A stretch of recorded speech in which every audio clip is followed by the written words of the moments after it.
देखो, जो उस दिन हम बता रहे थे कि एक नया टॉपिक मैं बताऊंगा, वह था क्या? क्वेश्चन टैग ना। क्वेश्चन टैग, देखिए, ये आधुनिक इंग्लिश का एक नया नाम है। पहले इसका इतना प्रयोग नहीं होता था, लेकिन जब से स्पोकन इंग्लिश आई तब से इसका ज़्यादा वैल्यू हो गया। जैसे देखिए, हम एक एग्जाम्पल लिखते हैं, Ram is going to school. यहाँ पे कामा हो गया और यहाँ पर हमने dash dash dash dash dash कर दिया और यहाँ पर मार्क ऑफ इंट्रोगेशन लगा दिया, प्रश्नवाचक चिन्ह। अब यहाँ पर आपको क्वेश्चन टैग लगाना है, ठीक है? तो क्वेश्चन टैग, अब देखिए यहाँ पर ये कौन सा टेंस है? ये टेंस हमारा प्रेजेंट कंटिन्यूअस टेंस है और प्रेजेंट कंटिन्यूअस टेंस की सहायक क्रिया इज एम आर है। और सेंटेंस भी ये देखो, अफर्मेटिव है कि निगेटिव है? ये क्या है? अफर्मेटिव है। अगर हमारा स्टार्टिंग जो सेंटेंस है या क्लास बोलो वह अफर्मेटिव में है, तो आगे का जो क्वेश्चन टैग होगा वह निगेटिव में होगा। अगर मान लीजिए यह सेंटेंस हमारा Ram is going to school, अगर मान लो यह निगेटिव होता तो यहाँ पर क्वेश्चन टैग आपका अफर्मेटिव में होता। जैसे देखिए, यहाँ पर अफर्मेटिव सब निगेटिव बदल रहे हैं, तो अफर्मेटिव को हम पॉजिटिव नाम भी देते हैं, तो चाहे पॉजिटिव नाम लो चाहे निगेटिव नाम बोलो, ठीक है? चलिए हम पॉजिटिव लिख देते हैं,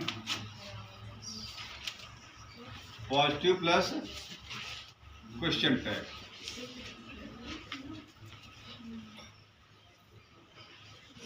अब इस क्वेश्चन टैग में लिखा क्या जाएगा? क्वेश्चन टैग में सबसे पहले आपको हेल्पिंग वर्ब लिखना पड़ेगा, हेल्पिंग वर्ब। उसके बाद नॉट रहता है और उसके बाद फिर प्रोनाउन रहेगा, ठीक? अब यहाँ पर जो नॉट है, सारा जो सिस्टम है इसी नॉट में चलेगा। जब हम क्वेश्चन टैग के रूप में इस नॉट को लिखेंगे तो यह एन हो जाएगा और जो ओ है इसके स्थान पर कामा और टी। इतना ही आपको ध्यान देना है। तो इसमें, इस सेंटेंस में हमें क्वेश्चन टैग का प्रयोग करना है। तो कामा हो गया, कामा के बाद सबसे पहले हमने लिखा है helping verb. Helping verb small letter में यहाँ रहेगा, उसके बाद फिर एजेंट जिसको बोलते हो, और उसके बाद प्रोनाउन। अब देखिए यहाँ पर राम है, राम के स्थान पर हम कौन सा प्रोनाउन प्रयोग करेंगे? ही, ठीक है?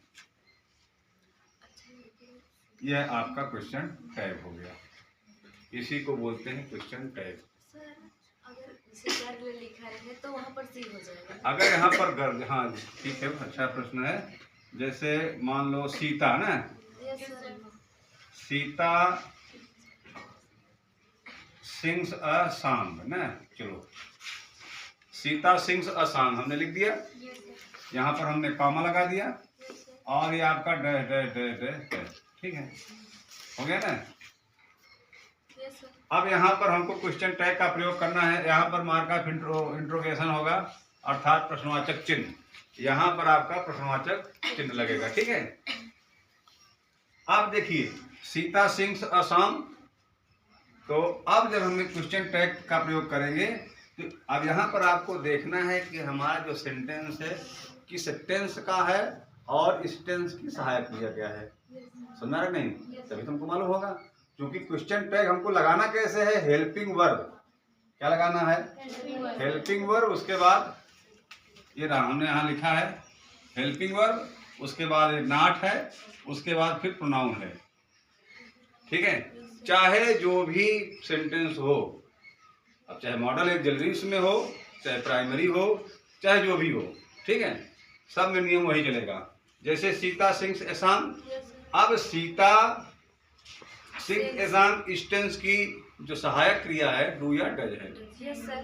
कर्ता सिंगुलर नंबर है तो यहाँ पर क्या लगेगा? डज, DOES, डज हो गया। अब उसके बाद नॉट, सीता के स्थान पर हम क्या लगाएंगे? सी लगा देंगे। Yes sir. ठीक है, यहाँ पर इसको हम बना देते हैं, नहीं तो आप लोग हो सकता है प्रॉब्लम करो। जैसे चलो ये रहा। ठीक। डज सीता सिंग? सीता गाना गाती है। क्या सीता गाना गाती है? अगर इसको हम फिर जाएंगे तो फिर यही होगा, अर्थात सीता गाना गाती है। जैसे मान लीजिए हम यहाँ लिख देते हैं, इधर देख लीजिए, जैसे राम हैज टू प्ले। अब यहाँ पर आपको क्वेश्चन टैग लगाना है। अब यहाँ पर क्वेश्चन टैग कैसे होगा? अगर यहाँ पर ध्यान देंगे तो इसमें डू या डज छुपा हुआ है। डू या डज छुपा हुआ, कहने का मतलब कर्ता सिंगुलर नंबर है, तो हम क्या लगाएंगे? कामा डज। ठीक है। अब नॉट, राम के स्थान पर हम किसका प्रयोग करेंगे? ही का प्रयोग करेंगे। Mark of interrogation. अच्छा, मान लीजिए अगर इस तरह होता है, राम हैज बीन प्लेइंग। ठीक है। अब यहाँ पर क्वेश्चन टैग का प्रयोग करना हो। अब यहाँ पर दो हेल्पिंग वर्ब है, अब सोचो कि हम दोनों का प्रयोग कर देंगे, ऐसा नहीं है। हम बीन को यहाँ से क्या करेंगे? हटा देंगे। जब क्वेश्चन टैग का प्रयोग करेंगे तो क्या हो जाएगा? यहाँ पर हैज, यहाँ पे कामा हो जाएगा, क्योंकि हम इसी को आगे बढ़ा रहे हैं। यही कहो यही लिख देते हैं, चलो यही लिख देते हैं। हैज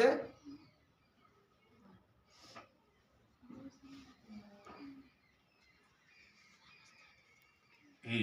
ठीक। अब बोलो, राम हैज बीन प्लेइंग, तो इसका क्या हो जाएगा? हैज नॉट बीन का प्रयोग नहीं करना है। जो मेन हेल्पिंग वर्ब है उसी को लेके चलना है। समझ में रहा? नहीं ये है कि दोनों लिख दो। अच्छा देखिए, यहाँ पर हम लिखते हैं, जैसे यहाँ पर देखिए, अब यहाँ पर हमने लिखा Ram can sing a song, comma. अब यहाँ पर हमको क्वेश्चन टैग का प्रयोग करना है। Ram can sing a song, हमारा सेंटेंस अफर्मेटिव में है, तो क्या करेंगे? बोलो। यहाँ पर हम लिख रहे हैं कांट ही। हो गया, अर्थात कैन नॉट ही। यहाँ पर हो जाएगा क्वेश्चन मार्क। जितने भी सेंटेंस थे सब पॉजिटिव में थे। अब मान लीजिए अगर आपका सेंटेंस निगेटिव में है तो क्या करोगे? तो देखिए निगेटिव में, राम इज नॉट डांसिंग। अब ये सेंटेंस क्या हो गया? निगेटिव हो गया। अगर ये निगेटिव में है, अगर यहाँ पर निगेटिव है तो जो क्वेश्चन टैग होगा वह पॉजिटिव में होगा। अगर हमारा ये सेंटेंस, ध्यान दीजिएगा, अगर हमारा स्टार्टिंग सेंटेंस जिसमें हम क्वेश्चन टैग का प्रयोग करना चाह रहे हैं वह निगेटिव में है तो आगे नॉट हम हटा देंगे। देखिए क्या हो जाएगा? Is he. ये रहा, समझ में आया? जैसे देखिए, दे डू नॉट डांस। अब देखो इसको, अब क्या करेंगे? हमारा वाक्य निगेटिव में है, तो जो क्वेश्चन टैग होगा वह निगेटिव में नहीं होगा, अर्थात उसमें हमको नॉट का प्रयोग नहीं करना है। तो क्या हो जाएगा? हेल्पिंग वर्ब में डू या डज? डू लगेगा, और उसके बाद फिर प्रोनाउन दे और प्रश्नवाचक चिन्ह। तो इसका नियम ये है कि अगर हमारा सेंटेंस निगेटिव में है, किसमें है? निगेटिव में है, तो ये क्या हो जाएगा? पॉजिटिव हो जाएगा। पॉजिटिव में क्या होगा? पॉजिटिव में हो जाएगा हेल्पिंग वर्ब